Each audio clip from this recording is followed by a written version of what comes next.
자, 오늘 한 구절이니까요. 함께 읽어보도록 하겠습니다. 시작. 그들이 이 같은 일을 행하는 자는 사형에 해당한다고 하나님의 정하심을 알고도 자기들만 행할 뿐 아니라 또한 그런 일 행하는 자들을 옳다 하느니라. 아멘.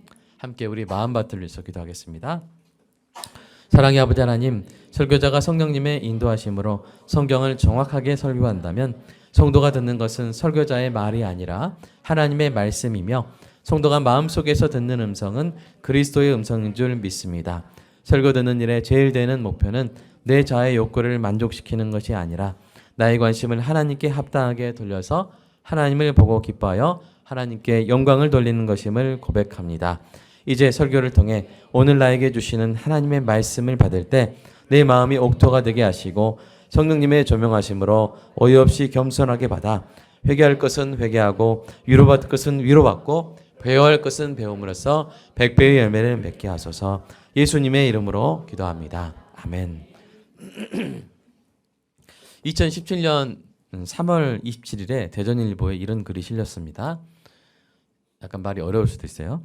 경제협력개발기구 OECD 국가들 가운데 90% 이상이 성매매를 합법 혹은 비범죄 행위로 간주하고 있다. 성매매를 합법화한 국가들 대부분이 성매매를 비윤리적 행위로 간주해왔던 기독교 전통의 서구 국가들이다. 이들은 과학적 성과에 대한 존중과 이해를 통해 종교가 강조해온 윤리적 관성으로부터 벗어난 합리적 제도와 법률을 갖출 수 있었다. 성매매에 관한 윤리와 법률은 진화의 과정을 거친 동물로서의 인간에 대한 이해를 토대로 재구성되어야 한다라고 대전대학교 교수가 이렇게 주장을 했습니다. 한마디로 무슨 말입니까? 인간은 진화의 과정을 거친 동물이기에 성매매를 합법화해야 한다는 주장이죠. 그럼 잘 들리세요? 네. 우리는 보통 어떻게 생각합니까? 우리 인간은 짐승이 아니기 때문에 부부간의 성적 신의를 지키고 사회적 약자의 성이 상품화되는 것을 막아야 한다고 말하죠. 그렇죠? 그런데 이분은 진화 심리학의 관점에서 인간은 짐승이기 때문에 인간은 진화를 거친 짐승이기 때문에 성매매를 해도 된다고 말하고 있는 것입니다. 더 나아가 성매매를 합법화시켜야 한다고 말하고 있는 것입니다. 여러분 어떻게 생각하십니까? 동의하기 힘들죠? 그런데 동의하기 힘든 다른 일이 이미 법제화되었습니다. 그것은 간통죄를 폐지한 일입니다.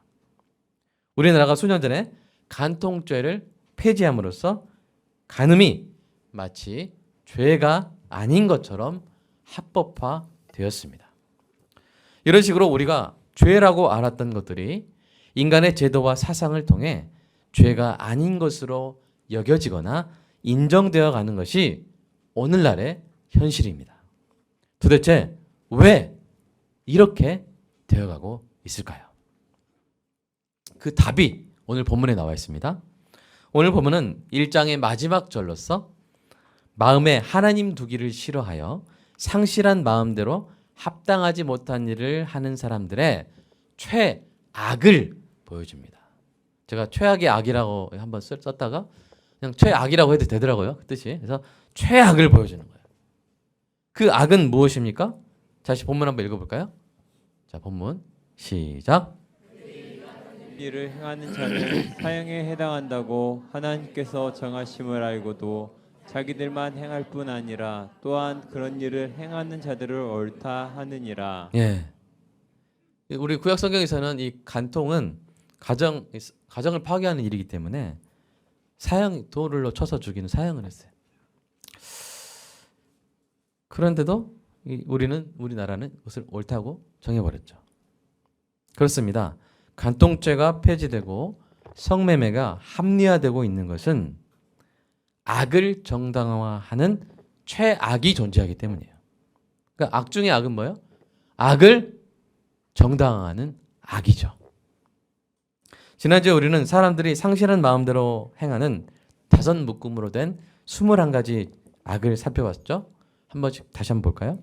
첫 번째, 불의, 추악, 탐욕, 악의, 시기, 살인, 분쟁, 사기, 악독, 수근수근하는 것, 비방하는 것, 하나님을 미워하는 것, 능욕하는 것, 교만한 것, 자랑하는 것, 악을 도모하는 것, 부모를 거역하는 것, 우매, 배약, 무정, 무자비. 이렇게 많아요.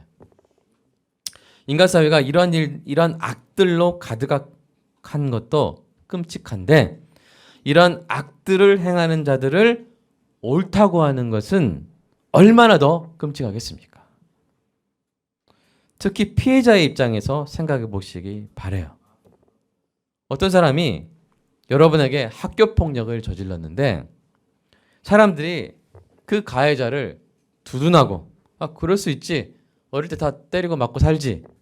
여러분, 그렇게 말한다면 피해자의 마음은 어떻게 될까요? 예? 어떨까요? 너무나 괴롭겠죠. 2차 피해 아닙니까? 일본군 위안부 할머니들의 마음이 아픈 가장 큰 이유가 무엇입니까? 그분들을 착취하고 학대한 자들에게 잘못이 없다고 주장하는 자들이 심지어 우리나라에도 있기 때문 아닙니까? 5.18 민주화 운동 희생자 유가족의 마음이 아픈 가장 큰 이유가 무엇입니까? 도살자가 이 땅에서 심판을 피해갔기 때문이죠. 상실한 마음대로 살아가는 사람들의 보여주는 최악은 악인을 두둔하는 것입니다. 범죄를 합리화하는 것입니다. 그래서 사실은 이 가장 지독한 악임에도 불구하고 이 제도화되고 합법화돼 버린 악만큼 최악의 악은 없는 것이죠. 그러니까 우리가 도둑질 이건 악으로 인정하죠, 사람들이. 그리고 벌 받죠. 그러나 예를 들어서 수많은 사람들을 죽여서 쿠데타를 통해서 대통령이 된 사람, 왕이 된 사람, 악이 아니죠.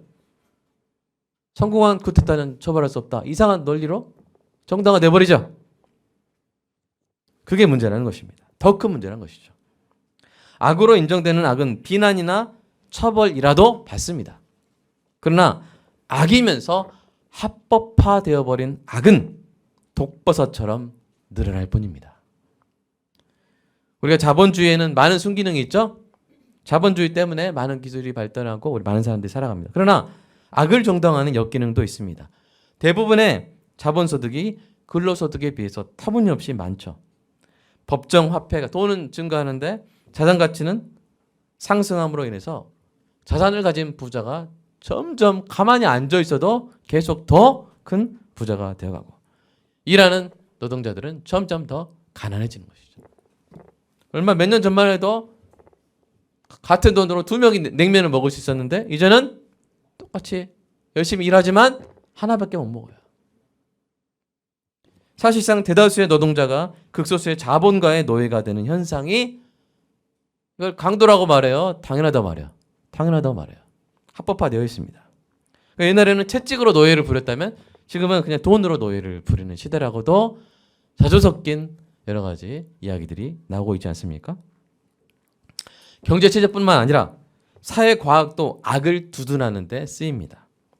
서두에 예시한 진화심리학 한번 보여주세요. 그 두 가지. 이 진화심리학이 뭐라고 말합니까? 성매매를 하는 자들이 옳다고 말해요. 진화를 거친 동물이기 때문에 자연스러운 행동이다라고 말합니다. 우생학으로 알려진 사회 진화론은 어떻습니까? 홀로코스트, 즉 인종 청소를 한 자들이 옳다 이렇게 말하는 것이죠. 마치 품종 개량을 하듯이 사람들 중에 우수한 유전자를 가진 사람들의 출산을 장려하고 열등한 유전자를 가진 사람들을 죽이거나 출산을 막아버리죠. 이 얼마나 끔찍한 악입니까? 성경은 반대로 말하고 있죠.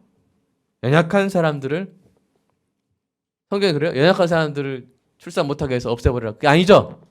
연약한 사람들을 어떻게 해라? 더 도와줘라. 존중하고 잘 대해주라고 명령하고 있습니다. 정반대죠. 이렇게 하나님을 마음에 두기 싫어 상실한 마음으로 살아가는 인간은 제도와 사상을 통해서 악을 정당화하거나 합법화하는 최악을 빚어내는 것이죠. 상실한 마음의 최악의 상태가 뭐예요? 상실한 마음의 최악의 상태가 뭐냐면 뒤집힌 마음이에요. 상실하다 못해 뒤집어버려. 이와 같은 뒤집힌 마음을 즉 도덕적 도착이라고 하는데 도착이 뭡니까? 도착했다 그런 뜻도 있지만 또 다른 한자어로 보면 뒤집혔다. 전복, 도착, 도덕적 도착. 이것이 바로 인류가 추락한 구렁텅이의 맨 아랫부분이에요. 근데 제가 이 맨 아랫부분을 바닥이라고 표현할 텐데 바닥이라고 말하지 못한 이유가 있어요. 왜냐하면 이 인류가 추락하는 구렁텅이에는 바닥이 없기 때문이에요. 계속 떨어져서 지옥까지 이어지기 때문입니다. 한마디로 인류가 추락하는 구렁텅이는 바닥이 없는 무저갱이. 성경에 그런 무 없을 무, 저 뭐야? 바닥, 저 갱, 구렁텅이, 굴, 무저갱이. 인간의 마음이 이렇게 뒤집혔기 때문에 십자가 사건이 인간의 손에 의해서 일어났습니다.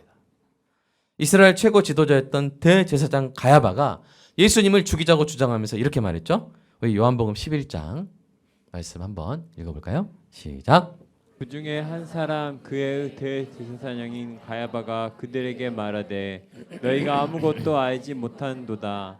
한 사람이 백성을 위하여 죽어서 온 민족이 망하지 않게 되는 것이 너희에게 유익한 줄 생각하지 아니한도다 하였으니. 예. 지금 뭐 하고 있는 거예요? 대제사장이? 죄 없는 예수님을 불법적으로 체포하여 죽이려고 하는 그 악을 뭐 하고 있는 거예요? 합리화하고 있는 것이죠. 어떤 논리로 합리화합니까? 어떤 이론으로? 대를 위하여 소를 희생하는 것이 옳다는 거예요. 왜냐면 예수님을 뭐 따르면서 뭐 이렇게 유대에 어떤 반란이 생기면 소요가 생기면 그러면 로마군이 와가지고 진압하면서 더 많은 사람이 죽을 거 아니냐. 그러니까 누굴 죽이자? 예수님을 죽이자. 죄가 있든 없든 잡아 죽이자. 이게 논리예요. 그러니까 악을 주장하면서 그 악을 뭐 하고 있는 거야? 합리화하고 있는 것이죠. 그것이 옳다고 말하고 있는 거예요. 이런 뒤집힌 마음, 그죠? 이 뒤집힌 마음으로 인해서 예수님이 십자가에 달리신 것입니다. 그러나 이것은 악인들 차원의 설명이죠. 사실 바로 그 일로 인해서 하나님이 하나님의 뜻을 이루신 줄로 믿습니다. 자, 그 이어서 2절 한번 계속 읽어볼까요? 시작. 이 말은 스스로 함이 아니요 그 헬 대제사장이므로 예수께서 그 민족을 위하시고 또 그 민족만 위할 뿐 아니라 흩어진 하나님의 자녀를 모아 하나가 되게 하기 위하여 죽으실 것을 미리 말함이러라. 예. 그러니까 인간은 뒤집힌 마음으로 예수님을 잡아 죽였어요. 의로우신 분을 죄인으로 누명을 씌워서 죽였어요. 그리고 그것이 옳다 말했어요. 이 사람을 죽여서 많은 사람을 살리는 것이 옳다. 그렇게 말했어요. 그러나 사실 그 일을 통해서 오히려 예수님이 하나님의 뜻을 이루신 줄로 믿습니다. 흩어진 하나님의 자녀들을 모아 하나 되게 하신 것이죠. 우리 다 흩어져 있었죠? 우리가 교회에 오기 전에 서로 몰랐던 분들이 많을 거예요. 근데 와서 딱 보니까 알게 돼서 너무 좋죠? 예. 옆에 분한테 아이고 만나게 돼서 너무 좋습니다. 한번 시작. 예. 우리 공고원 성도님 만나게 돼서 너무 좋죠? 예. 얼마나 좋습니까? 그래서 우리 참 순원들 주일 안 온다, 어쩔 수 없이 못 온다 그러면 얼마나 마음이 힘들었는데, 올 수 있다 하니까 좋죠. 오늘 커피 마실 수 있나요? 아, 커피 때문에 그런 게 아니죠? 못 오신다 했는데 오신다 하니까 너무 좋죠. 얼마나 그렇습니까? 이렇게 우리를 모아주신 분이 누구세요? 예수님이시고 하나님이신 줄로 믿습니다. 자기 백성을 구원하여 함께 있게 하신 것이죠. 이 놀라운 하나님의 지혜와 예수님의 사랑을 영원히 찬양하게 되기를 소망합니다. 자, 세 번째.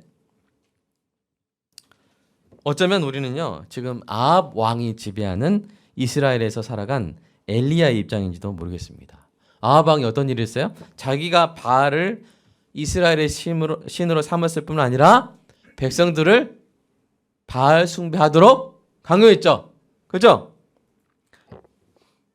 그러니까 아합은 완전히 뒤집힌 마음으로 그와 그의 아내 이세벨과 함께 하나님을 섬기는 선지자들을 잡아 죽이기까지 했어요. 우상 숭배는 죄죠. 악이죠. 그런데 그런 일을 하는 자들을 옳다고 할 뿐 아니라 뭐요? 하나님을 섬기는 선지자들까지 잡아 죽였습니다. 그러니까 나라 전체를 어떻게 놓은 거예요? 뒤집어 놓은 거예요. 거꾸로 세상을 만들어 놓은 거예요. 그 뒤집힌 세상에서 엘리야는 결코 함께 뒤집혀 살 수 없었어요. 여러분 그 엘리야의 이름 뜻이 뭐예요? 엘리, 나의 하나님. 야는 여호와란 뜻이에요. 나의 하나님은 바알이 아니라 누구시다? 여호와시다. 이름 자체가 그거예요. 이름 자체. 지금 전체 나라에서 뭐라고 말했어요? 우리의 하나님은 바알이다 하고 있는데 엘리야만 자기 이름을 통해서 외치는 거예요. 자기 존재를 통해서 외치는 거예요. 나의 하나님은 여호와시다 라고 말하고 있는 것이죠. 그는 악한 일을 하는 자를 옳다고 하지 않았습니다. 악한 일을 행하는 아합 왕을 책망했습니다. 그리고 마침내 하나님의 편에 서서 뒤집힌 전체 국가를 상대로 싸워서 승리했어요. 이겼어요. 여호와 하나님이 이스라엘 하나님이심을 선포했습니다. 사랑하는 여러분, 오늘날에도 엘리야가 필요해요. 엘리야가 필요해요.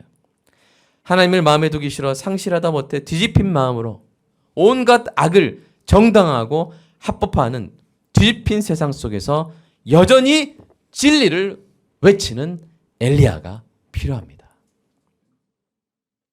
세상의 추락을 늦추는 엘리야는 옳은 것을 옳다, 그른 것을 그르다 하는 정직하고 용감한 사람이죠. 수많은 사람들이 도덕적 도착에 빠질 때에도 성경의 판단, 양심의 소리를 따르는 사람입니다. 성경은 그런 사람을 어떻게 말할까요? 한번 읽어볼까요? 시작. 악인에게 내가 옳다 하는 자는 백성에게 저주를 받을 것이요 국민에게 미움을 받으려니와 오직 그를 견책하는 자는 기쁨을 얻을 것이요 또 좋은 복을 받으리라. 아멘. 영국의 윌리엄 윌버포스가 그런 삶을 살았어요. 윌리엄 윌버포스. 그는 나라 전체가 노예무역이 뭔지 아시죠? 네. 아프리카에서 막 잡아가지고 한 가정에 아빠를 잡아가서 가버리면 그 나머지 가족 어떻게 됩니까? 그리고 이 노예무역선은 너무나 열악해가지고 가는 동안 뭐 3분의 1, 3분의 2가 죽어버렸죠. 심지어는 이 노예무역을 하면서 보험을 걸어놨어요. 그래서 이 일정 수 한 3분의 1, 3분의 2가 죽으면 가서 그 노예를 판값보다 보험 타는 보험금이 더 커요. 그래서 어떻게 했냐면 3분의 2가 죽었어요. 그럼 3분의 1의 노예를 가서 파는 게 아니라 그 배를 침몰시켜서 죽여버려요. 나머지 생으로 수장시켜버려요. 그래서 이렇게 폭풍으로 배가 침몰했으니 보험금 주시오. 여러분 소름 끼치죠? 이게 당시 여러분이 우리가 신사의 나라라고 자처하는 영국이 했던 일입니다. 전 세계 주도적으로 이 일을 했죠. 그리고 그것을 당연하게 여겼어요. 악으로 생각하지 않았어요. 바로 그럴 때 놀라운 일이 일어나는데 하나님이 영국의 윌리엄 윌버포스에게 그 노예무역이 악이라고 말하고 금지하는 것이 사명이라고 마음을 주셨어요. 그의 일기장을 한번 남의 일기장이지만 이거 봐도 될 것 같아요. 한번 읽어볼까요? 자, 시작. 전능하신 하나님은 내 앞에 노예무역의 금지와 풍속의 개혁이라는 두 가지 큰 목표를 놓으셨다. 네. 하나님이 주신 마음이죠. 18세기 당시 영국은 세계 최대의 노예 무역 국가였고 영국의 주요 항구 도시들은 노예 무역으로 먹고 산다고 해도 과언이 아니었어요. 일자리와 수요 창출로 인해 노예 무역은 영국 경제에서 중대한 비중을 차지했습니다. 노예 무역상과 농장주들은 노예 무역을 통해 얻은 재물로 국회의원이 됐어요. 그리고 그걸로 국회의원을 매수했어요. 그러니 여러분, 국회의원들이 노예무역에 반대할 수 있어요? 금지할 수 있어요? 그 사람들이 그 돈이 그 돈이고 그 사람들이 그 사람들인데 전체 무역 수입의 30%를 차지하는 노예무역. 그것을 포기할 수 없었던 영국 사회. 그래서 노예무역이 악한 이름을 인정하고 금지할 수 없었던 그 정치계에서 윌버포스는 평생 외로운 싸움을 싸워야 했습니다. 여러분 넬슨 제도 아시죠? 조선에 이순신이 있다면 영국에 누가 있어요? 넬슨 제도. 나폴레옹과의 전쟁을 승리로 이끌어서 영국의 영웅이 된 넬슨 제도까지도 뭐라고 한지 아세요? 이 하원 어린 국회의원이었던 윌버포스에게 이렇게 말했어요. 윌버, 친했나 봐요. 윌버, 너 미쳤구나. 노예 매매를 금지하자는 건 영국 해군을 해체하자는 것과 마찬가지야. 라고 이렇게 핀잔을 줬다고 합니다. 약간 넬슨에 대한 이미지가 좀 깨지죠? 넬슨이 이렇게 말한 건 영국이 노예무역으로 영국의 핵심 군사력이었던 해군을 유지하고 있었기 때문이에요. 윌버포스는 이렇게 탐욕으로 뒤집힌 세상에 맞서 무려 30년을 싸워야 했고요. 했는데 그 첫 20년간은 완전히 미친 사람 취급받았어요. 미친놈 아니냐 저거. 노예무역을 금지하고 우리가 뭐 어떻게 살라는 거냐. 정치 동료인들로부터 그런 취급을 받았고요. 그는 이 싸움을 위해서 생애의 3분의 2가 되는 65년의 인생을 바쳤고 요즘 화폐 가치로 1조 원이 넘는 자기 유산을 쏟아부었어요. 1조 원이 넘는 유산을. 윌버포스는 법과 제도의 개혁을 주도했을 뿐 아니라 자기 자신이 직접 노예로 취급받던 아프리카 사람들과 친구처럼 지냈습니다. 그는 에큐아노라고 하는 아프리카 황태자 출신의 노예를 다시 황태자 신분으로 복귀시키기도 했죠. 오랜 투쟁 끝에 1807년 2월 23일 마침내 노예무역 폐지 법안이 통과되었습니다. 그러나 윌버포스는 만족하지 않았어요. 아예 노예 제도 자체를 폐지하겠다는 선한 싸움을 싸워왔습니다. 마침내 하나님의 은혜로 1833년 7월 26일 영국의 모든 노예를 1년 안에 해방한다는 결정이 내려졌습니다. 그리고 병상에서 그 소식을 들은 윌버포스는 그 소식을 듣고 참 기뻐하면서 행복해하면서 지내다가 사흘 후에 별세를 했습니다. 그 영향을 받아서 나온 책이 엉클 톰스 케빈이고 또 그 영향을 받은 사람이 여러분이 아시는 아브라함 링컨이죠. 사랑하는 여러분, 주변을 둘러보시기 바랍니다. 이 세상에 자행되고 있는 악들 가운데 정당화되고 합법화되는 악이 있습니까? 그 악이 너무나도 버젓하게 독버섯처럼 퍼지고 있습니까? 그 악에 대해서 우리는 어떻게 해야 할까요? 눈을 감아야 할까요? 아니면 엘리야처럼 윌버포스처럼 악을 악이라고 말할 수 있어야 할까요? 우리가 처한 뒤집힌 세상 속에서 올바른 마음을 지키며 하나님이 주신 사명을 이루어가는 은혜가 있기를 소망합니다. 이를 위해서 먼저 우리 자신을 돌아봐야 돼요. 세상이 악으로 만연해 있기 때문에 또 사람들이 그건 악이 아니야 라고 말하기 때문에 혹시 우리도 그래 별 문제 없겠지 하면서 애써 눈 감게 된 악이 있다면 우리는 기도해야 돼요. 하나님, 나를 그 악에서 구해주세요 라고 기도해야 합니다. 우리 주기도문 제일 마지막에서 두 번째 뭐 있어요? 다만 악에서 구하옵소서. 이렇게 기도하러 가신 주님이 직접 우리를 위해서 이렇게 기도하셨어요. 같이 읽어볼까요? 시작. 내가 비옵는 것은 그들을 세상에서 데려가시기를 위함이 아니요 다만 악에 빠지지 않게 보존하시기를 위함이니. 우리 주님 십자가에 달리시기 전에 하신 기도예요. 마지막 기도예요. 우리를 위해서 기도하셨는데 악에 빠지지 않게 해달라고 기도하셨어요. 여러분, 악을 악이라고 말할 수 있으려면 우리가 그 악에 빠져 있으면 돼야 안 돼요. 윌버포스 집에 노예가 100명이고 노예 없으면 못 사는 사람이었다면 윌버포스가 노예 무역 금지할 수 있었을까요? 없었어요. 여러분, 엘리야가 바알 숭배에 빠져버렸다면, 일버버스가 노예 무역에 뛰어들었다면 어떻게 되었겠습니까?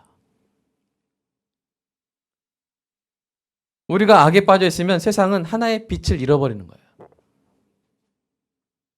우리가 악에 빠져 있으면 세상에 하나의 소금을 잃어버리는 거예요.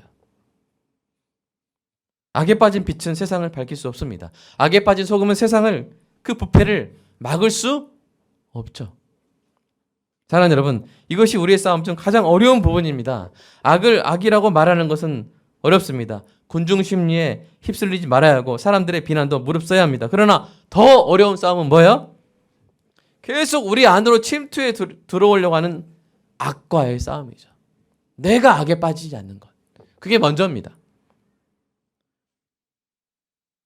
성벽에서 아무리 잘 막아도 트로이 목마를 들여버리면 이길 수 없어요. 끝이에요. 잘 포장된 세상의 선물을 조심하십시오. 여러 가지 논리로 포장된, 선한 것처럼 포장된, 과학으로 포장되고 제도로 포장되고 사상으로 포장된 세상의 트로이 목마 같은 선물들을 조심하십시오. 가장 치명적인 악은 선으로 포장된 악입니다.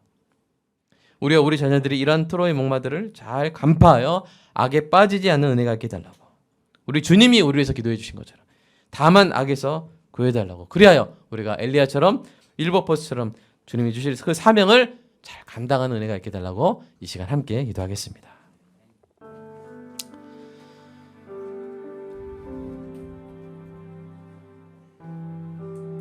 진짜 치명적인 악은 제도와 사상으로 합리화된 악입니다. 많이 퍼져 있기 때문에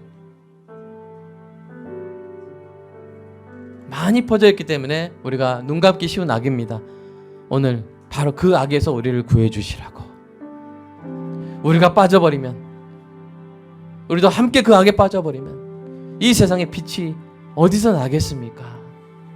오늘 다만 우리를 악에서 구해 주시라고, 이 세상의 악을 악이라고 말할 수 있는 그 사명을 감당할 수 있게 해달라고 이 시간 함께 기도하겠습니다.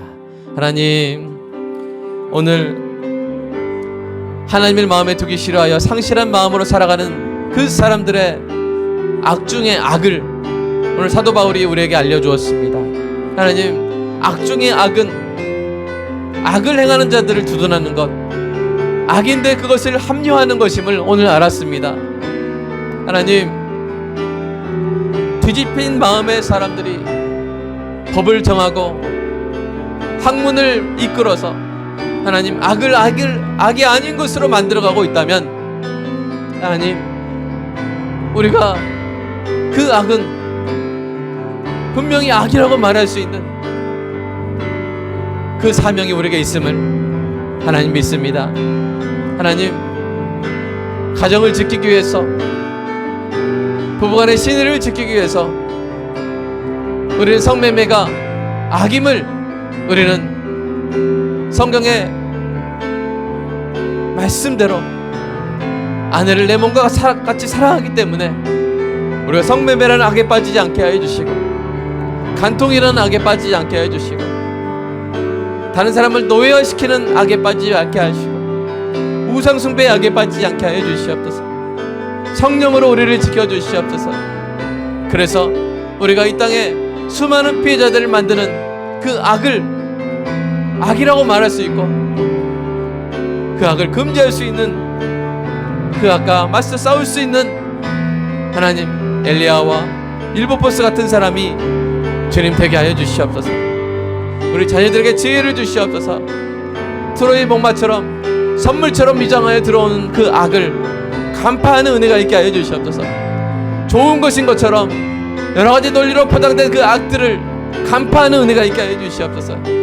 아무리 많은 사람이 악이 아니라도 말해도 성경에 근거하여 성경이 악이라고 말한다면 그것은 악이라고 말할 수 있고 세상을 변화시킬 수 있는 우리 귀한 성도들, 그 자녀들 되게 하여 주시옵소서.